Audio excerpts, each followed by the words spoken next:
Hello everybody, welcome along again to another RPL recap. This is our second week in the off season, and I'm your only pundit today, so we're going to try to go through this very quickly, and especially because this off season still has a little over a month to go, and with that being said, we don't have a lot to talk about. But we could find things to talk about any day, anytime here at RPL Formula One. We hope you had a great Easter if you celebrate Easter this past Sunday. Alex Norris won our one-off race at Bahrain, where we had no hards allowed. And Mythic was public enemy number 1 during that Saturday event, with Egg probably being at number 2 on that list. However, we start today talking about this most recent off-season race. How interesting. We had the hard tires banned. Should RPL have a race weekend next season and game with the hard tires banned? So I'm going to give my thoughts on how I heard this race went first. I did hear there was some scruffiness, but it was better than the first one. Not as many settings were wrong. I mean, there wasn't too many issues, but people saying they're going to turn up and then not. I think that's an issue you have with off-season events anyway. Look at our preseason events if you go to our YouTube channel from the start of F124 anyways. However, no hards. I mean, look at a track like Silverstone. You're not going to do it around there next game, where you kind of have to use the soft and medium, and you can't really use no hards. If you look at how the hards last on this game, where they basically last forever, it makes sense to do this next game, and I think we should. It'd be a wonderful idea. However, the thing about no hards is how's the tire wear going to be like next game? We've already heard mix and match, I guess, on different kind of things. A little all over on it, I guess. So it could go one way, it could go the other. However, personally, from the way this game has went, it's a wonderful idea. I'm pretty sure PSGL or the E-Series, whatever, I forget which high league mentioned it, that they were doing no hards, and they did it around Bahrain as well. Recently, a league I partake in, and some of our drivers like JTK, Netsky, Polish, Invade, and Matty, they did a race around Bahrain as well this past Monday with no hards as well, in RSF1, and that seemed like a lot of fun as well. There were actually a few drivers who got a few punctures. So some drivers who may want to try the one-stop when it probably seems impossible to do so with no hards allowed are going to have a tricky time doing so. But also, if you think about the current circumstances here with no hards, if you get an early safety car, you can't go hard to the end. And it also makes a two-stop interesting. Are you going soft, soft, medium, soft, medium, soft, medium, soft, soft? What's the plan there? And we're going to find that out next game, if that's something they do choose to do. I think, personally, that does seem like a success. We just got to have a clean race to go with it and not as many safety cars. Our next topic is about Josh433. Josh won in F2 for the first time on his debut weekend at the start of this game cycle, Season 19 F2 Spain, and he finally has signed the contract for Sauber to be their next driver in that academy. Invade was already there, and now they were looking for somebody, and they have somebody. Based on his previous races, how will he be able to help Invade in Tier 2 and deliver Sauber points becomes the question for our next topic. So I think this is kind of a variety of things to talk about. Sauber, first off, does not have the car from what we've seen. You look at real life and the performance chart, Hulkenberg, Bortoletto, they're not really where anyone would want Sauber to be if you look at where Ferrari Academy stand. And Ferrari Academy are going to have a tough time anyway. Ferrari probably is the third best car, maybe fourth. And Haas, they're decent in the midfield, but Sauber's the worst car, it seems. I know Alpine took forever to score points, but they're probably going to label Sauber as the worst car. And if you look at where things stand with other academies, McLaren, Mercedes, two great cars there. Williams, good midfield car. Alpine, maybe not great, but still a good balance there. And then Red Bull, Aston, V-Carb. And those cars are kind of right all around each other. And yeah, I mean, you look at where the academies stand. Sauber are not in a great spot. And what can Josh do? Well, Josh, in the Ferrari to end this past season, he finished P2 in Saudi and won the race on track. If he didn't have a penalty, yeah, it probably would have gone his way and ended up being another win for Josh. Josh got a win in Baku as well, season 14, tier 2. Josh ended up finishing P11 for Haas as well. I think maybe not once, but twice. Even if it wasn't twice, he still can outperform a bad car, and we've seen that time and time again. How is he going to help Invade in this sense? Well, I mean, maybe not Invade the driver itself will be helped, but Invade the team principal will be helped here. Look at Alex Norris with what happened to Alex. He got banned from tier 2, and Haas didn't score a single point until the final round. Josh is probably the driver where if you get a chaotic race and he shows up enough, he will score a point before the halfway point. That's just how it's going to go. Our next topic is about Hunted LAX, and he is returning on F125. He is coming out of retirement. Remember, this game, he decided to retire, call it quits. People said he'd be back, and, well, that happened. He'll be racing for Red Bull in Tier 2. It's where he won the championship in Season 10. The question now becomes for Hunted LAX, what should the expectations be? Now, if you look at what he did in Season 10, he basically whitewashed JTK and blew him out of the park. Season 11, Hunted was with Beatnik at McLaren. He didn't win a race, but he was on pole once. If you look at his history, Hunted in the McLaren, even season 12, even season 13, he won again there. He's a driver who can deliver sometimes when you least expect it. If you look at the Red Bull stint, I mean, those qualifying laps were amazing. He probably is our best driver currently on this grid in qualifying. And I know people are going to say, well, Mintoki has like 7 poles and this is in 2 seasons. I get it. Hunted did the same too. However, with Hunted, as long as the race pace is fine, the expectation should be beat your teammate. Simply finish the race as well. I'm pretty sure his teammate's Lyral Fusion. If not, it's Torn Penguin. But I forget who the teammate is. Regardless, Hunted took over this spot because Schwartz has moved up into tier 1. And it was Hunted alongside, I believe it's Penguin. Just Fusion's at McLaren. But with that being said, this car is probably not a race-winning car, but it's definitely a podium-sitting car. If you look at where the Red Bull was at, probably maybe on 2020, I guess that's a good benchmark. You know, you look at what Z-Tex was doing back in tier 1, all the history back then. Red Bull just fighting for the podium, not for the win, not expected to win, just fighting for the podium. And who knows what Hunted's pace is going to be like, not touching the F1 game in a while, or really not league racing in a while. But I think the minimum should at least be fight for the podium in your car. Do what you can on the days you're not fast, because that's why he won the championship. On the days where he wasn't the fastest, Grandpa, George, all those drivers were faster than him, Florian. Hunted still managed to do what he could because he had the IQ in the back of his mind that it's not going to be over just because I don't have the fastest car. And I'm maybe not the fastest driver in that race too. However, McLaren have won 3 of the first 4 F1 races and now make it 4 of the first 5 F1 races.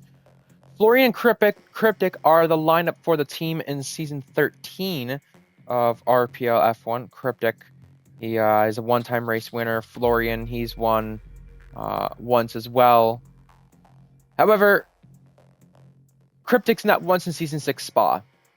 The question here for what's the word, our next topic, is it will take Cryptic blank amount of races to win. Now, you look at real life with where the McLaren is at, they probably should put the car a 10th, maybe a 10th and a half, maybe 2 tenths faster than the next best car.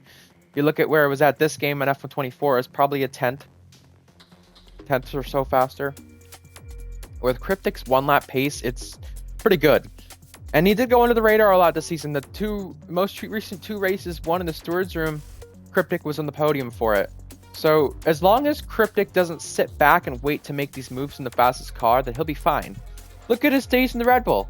It wasn't great. It could have been better, but he salvaged podium finishes. He probably should have won a race or two, but things didn't always go his way. He's got a better car now to do so. And I know it's weird calling this car a better car than the 23 Red Bull, but based on the way they made the 23 Red Bull on the F1 23 game, you needed the driver to suit the driving style perfectly. And maybe this is the car that suits Cryptic better. Cryptic probably should take a pole in the first 4 races easily. Easily. Depends what Florian does, though. It depends what Florian's pace is, though. Depends on how much Florian shows up. Because Florian is probably the better driver than Cryptic is.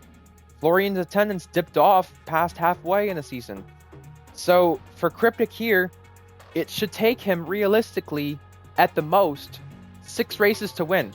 Now, I'm considering anything bad to go wrong for Florian as well. If Florian has a moment, Cryptic needs to capitalize. If Florian doesn't show up, Cryptic needs to simply show up and win the race.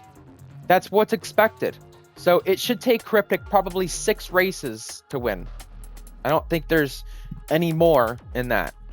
Now that the F1 24 game cycle is over, the current state of RPL can only be described as blank. Well, my word for this is going to be expanding. And I say expanding because look at where the league was at last game. A lot of the race highlights videos on YouTube kind of brought a lot of newer people in. A lot of newer people are in this time. Look at the amount of OG members we have. I mean, there are some who have returned. Maxwell, Savage is going to return.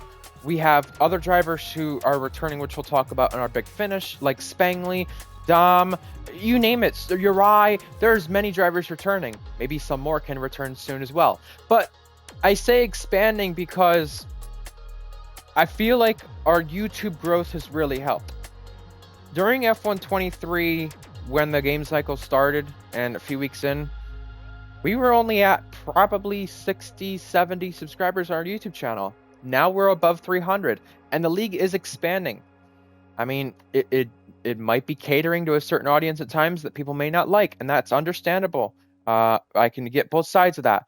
But at the same time, the expansion is nice for RPL. We created a tier 3 on this game.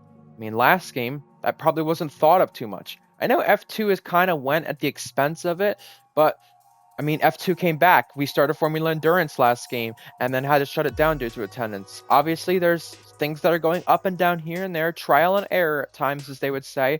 However, the league is expanding at a faster rate than people expected it to, probably.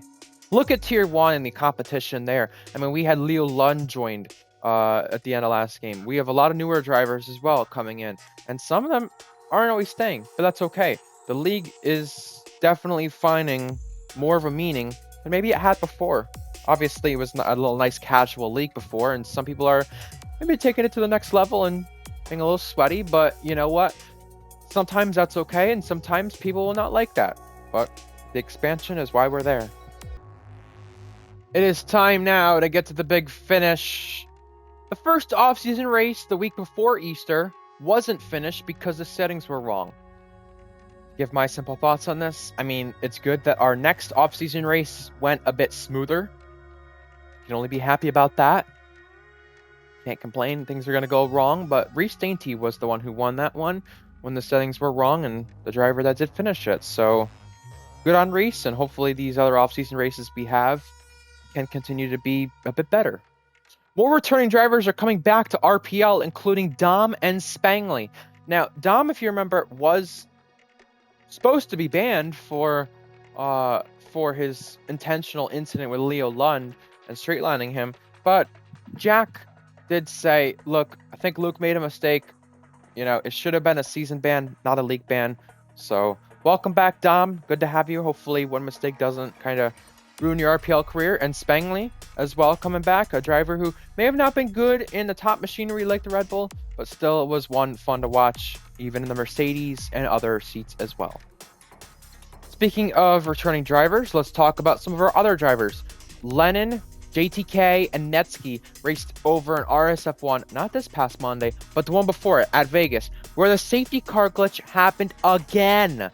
Yeah, the safety car glitch where the safety car waits to go in the pit lane, that glitch, yeah, Well, the question here is, with running formation lap at the end of our season, and they ran formation lap in their race that they did, should we keep it on or not for next game? Well, this is all going to depend on if this glitch is there or not. If the glitch is there, who knows? Maybe Jack will say we run it, screw it, we ball, or no, we don't run it because there's too much of a risk. And you know what? You don't want to have too many races restarting because of glitches like that. We saw it first happen in Las Vegas Season 10 on last game. Speaking of differences and a lot of things happening, Leo Lund, we remember him being banned a few weeks ago. What difference will the races have with him being banned now becomes the question. Well, a lot of drivers were definitely frustrated time and time again with Leo continuously putting in lap times that just didn't seem possible. You could practice for 2 or 3 hours, like, say, Gecko, Minico, Jack, Cryptic, whoever. And you could put in a lap time that you thought was good. TB as well, like Monza back in Season 11. You put in a lap time that's good, whether it's qualifying or time trial. You think it's good, but then Leo Lund does a lap, probably only on the hour practicing or maybe 20 minutes in, and it's 3/10 better. So the difference the races will have is knowing that if there's a driver who's going to dive bomb your inside now, it's maybe less likely. The aggression may be less likely. Who knows? But what we do know is that the difference with this will be maybe less sweatiness. I don't know. The races will definitely have a different perspective with our Season 11 champion gone. Our first champion to be banned from RPL as well. The next question and the next topic comes about some of our drivers returning. Some have joined back the server and some have to get some stuff figured out, like RPL Savage being one of them. One of our youngest winners in all of our tiers. In fact, our youngest winner. Question here is, who do you expect the next one to be to return? You saw Uri recently returned. I mean, Turbo could because Uri's back. I know Turbo's been sent a message. Drift King's season ban is over. Midfield Maestro might come back. I would like to see Maestro come back personally, but he might only come back with a top car from what I heard. So, I mean, there's going to be a lot of begging there. And for Drift King, with Ferrari's current situation, which we'll talk about in just a moment, I'm sure they'd love to have him back. Drift King, remember, 2 podiums, no win. But he challenged George in that Baku race in Season 1. Could have won, didn't. Mally 41 got his penalty in Abu Dhabi overturned, keeping him P3. This means 8 podiums on the season, more points to his name. I mean, just more things to be happy about from Season 4 of Tier 3 for the champion. And again, maybe if this is his last full-time race like we thought, because of being moved up a tier and everything with the work schedule, at least he ends off being on the podium. Good job from Will. That was a well-earned drive from the back of the field. And fair play. Got the penalty removed. Speaking of being removed, F1 25 is not going to be a game that Hyper will be playing. Hyper has decided that he will be dropping all of his contracts since he won't be getting the game. Hyper, you remember him leading the race in an Alpine in Baku and Bahrain as well. He doesn't want me to forget about that one. But this does suck for Ferrari Academy, but maybe you should have had a backup plan. I don't know. Regardless, that's one Haas gone and another Haas driver gone from the Ferrari Academy because Merlino also drops his next game full-time contracts. See, Hyper dropped his contract and said, look, I'm not getting next game. Merlino drops the contract and says, I'll be a reserve for you still. There's the difference right there. With Merlino, he just feels like he cannot make every race and not make most races because of the unpredictability going on for him. So understandable there, but Ferrari Academy really in the mud right here. They're going to need to find some Haas drivers. Speaking of next game and things needed, Australia and Bahrain, they are updated on next game. If you see EA on Instagram and even just the social media platforms, you will see that I believe Australia, Bahrain, and maybe Miami tracks that have been updated for next game with visual effects. I mean, there's other tracks they should probably focus on. I mean, look at Brazil. Look at some other tracks that have not been updated in a very long time. It's good to have this, but hopefully we can have more come with it as well. And it's crazy to think with this next game being no new gen, what difference the graphics were holding back. I mean, just take a look at some of the images and you will be surprised. Alrighty, folks, our next F1 race, in fact, is in Miami for real life. We'll probably do our next recap maybe around then, since we won't have a lot to talk about for 2 weeks. And we'll probably talk about our car performance as well. Hopefully Ferrari Academy, they can find some new drivers. Therefore, we do have something to talk about next time. I know we're talking about potentially bringing F2 back. We'll mention anything else we have on the news aspect there next time. And RPL recaps, we're saying goodbye and good night. Have a good one, and we'll see you next time. And hopefully we do have an off-season race confirmed coming soon. Therefore, we can tell you when that is. Ryan Searles at RPL Formula 1, signing off. Goodbye and good night.